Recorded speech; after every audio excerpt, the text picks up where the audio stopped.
after what the fans have been saying, this is meant to be your house. I think everyone has been calling here to be Prime Minister, so you're just checking it out? I don't know about that. I think his job's a lot more stressful than what I have to do. I think he said he's only time of the year he gets to turn on the TV and watch cricket, so I don't think I'd like that job. Yeah. Following on from that, who's in better shape, the Australian cricket team or the Liberal Party? Don't know, I can't say I follow politics very closely. I feel like we're in pretty good shape, so yeah. Yeah, give me on that, mate. Obviously, not the result you wanted down in Melbourne, but buoyed by your own confidence and your own performance. Yeah, I am personally. I felt like I was, bowling pretty well in the first two tests and got a couple of wickets, but felt like a bag was around the corner, and it just so happened that I guess the cricket gods were smiling on me. Got a couple of lucky wickets there at the MCG, so pretty happy with how I went. Hey Paddy, if you're not going to take the top job here, there's been a lot of talk about you as a future Test captain. Where do you stand on that? Don't know. I think it's pretty ridiculous at the moment. Obviously, Scott Payne now is doing a brilliant job, and I think it's his for a long time now. So I feel like I'm too busy in the game bowling, and when I'm batting, putting all my effort into that, and when I'm not doing that, I'm normally off with the fairies trying to recover. So I don't think I'd make a very good captain at the moment. Is that the case, do you think, for any bowler? Do you think a bowler could? I think someone like Joshy Hazelwood now at the moment, he's obviously got an enhanced role being vice captain. He's always thinking about the game out there when he's fielding, and when he's batting in the sheds, he's always watching and thinking things through. So maybe it's just different personalities, but I see absolutely no reason why a bowler can't be a captain. There's some stats that came out during the test about the reverse swing and perhaps how little you guys were able to do with the ball when it was old compared to last year. Have you guys talked about that at all? And is it because of the focus of what's happened the last 2 months? Yeah, we spoke about it a little bit. The other two bowlers blame me because I picked the ball out of the box, and they reckon I picked a bad one. But it's just one of those things. I think maybe on day 1 and 2 when we bowled it, the wicket wasn't as abrasive, and that makes a big difference. We tried bowling some cross seamers, and it just didn't seem to scuff up as much as a couple of days later. And sometimes it's just you get a ball that goes, sometimes it doesn't. No doubt they bowled really well with it, present a really good seam, and probably more suited those conditions. But to be honest, I don't really remember getting too much reverse swing this last summer in the Ashes. I didn't feel like it played a massive part.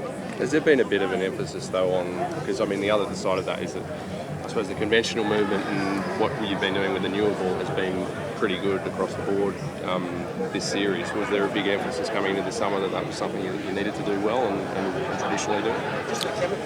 Yeah, it is. I know last summer traditional swing there was pretty much none, and in terms of we thought reverse swing was probably the only way we're going to get side movement, and it didn't really happen all last summer either. So we know we're going to be out there for quite a while bowling. It's a really good team. The wickets have been pretty dry, so reverse swing's always a big factor, especially I'd say for the other two who Joshy presents a really good seam. We know what Starkey does, but it just hasn't been a massive play so far. Have you had a chance to have a look at the pitch yet? I haven't, no. No, haven't seen it. What are you expecting, or what are you hoping for? What I'm hoping for is grass about this long, but I think just a traditional SCG wicket. I think it's going to be probably on the drier side, which is what you would expect at the SCG. I know Lino's hoping for spin, and that's what we hope. You just hope you get a wicket where there's at least some swing, or if not, hope for some pace and bounce. So all those three things would be nice, but we'll see. How can you explain just what kind of energy Marnus Labuschagne brings to the team?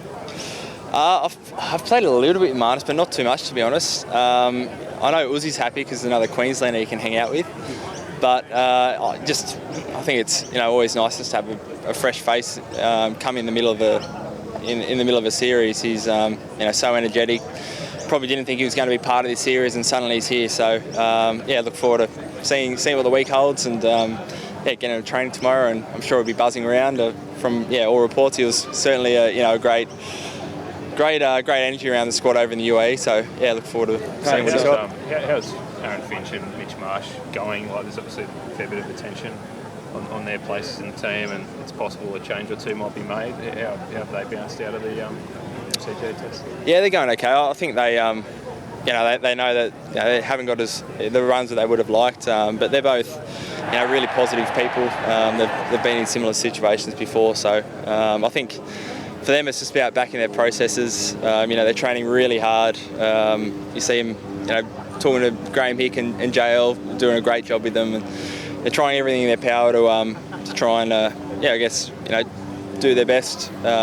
Put themselves in the best position to score runs. Just hasn't come off so far, but I feel like it's really close around the corner. So Pat, there was a bit of a Justin flagged a little bit yesterday that potentially the three quicks might get a bit of a rest during the one days between the Test series. If you reflect back on last summer in the Ashes, I think you guys were back relatively quickly after the end of the Ashes playing one day cricket. Is that can you recall how difficult that was, and I suppose the importance of getting that right back into the summer?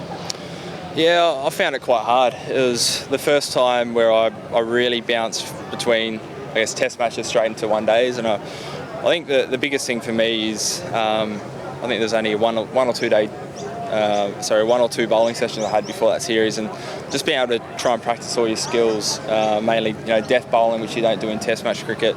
That's a real area I feel like I need to get better at is just adapting between the formats. So it's certainly hard, but it's just the nature of us playing more quite a few formats and not wanting to miss too many games. Something's got to give. So I feel like I'll be better for the run and see what happens. Pat, how much of an advantage was it down in Melbourne, having that extra bowler? I guess that's like Marnus provided if he does come into the squad in Sydney. Was that an advantage for you?